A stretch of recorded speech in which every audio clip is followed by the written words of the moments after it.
It was time for Sophia to give birth. She gave birth to a boy named Dante. Let's roll for Sophia. She lives. Let's roll for Dante. He lives. The Zibello house was so happy to have an heir to their name.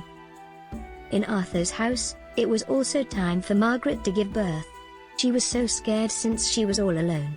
However, she gave birth to a baby boy she named Arthur Jr. Let's roll for Margaret. She lives. Let's roll for Arthur Jr. He lives. In our main household, Jeremiah got married to Maria. He was nervous to start his life with his new wife. His parents were always so deeply in love and he wanted the same. It was soon time for Dante to become an infant. Let's roll for him. He lives. Here is what he looks like.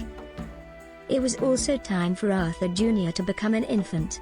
Let's roll for him. He dies. Margaret was upset. Her husband had not only missed her pregnancy, but he didn't even know about the death of his son.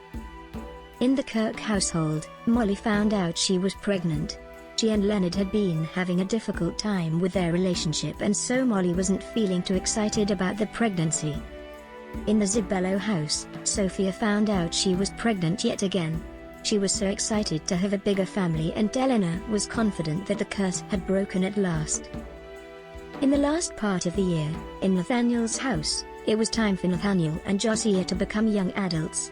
Let's roll for Nathaniel. He dies. Let's roll for Josiah. She lives. Let's roll for Emelina. She dies. Josiah spiraled into a depressive state. She had lost both her husband and her daughter in 1 year. It was also time for Betty in the Bamford house to become a young adult. Let's roll for her. She lives. She and David hadn't had any kids yet since they moved to the countryside. They hoped that soon, Betty would become pregnant.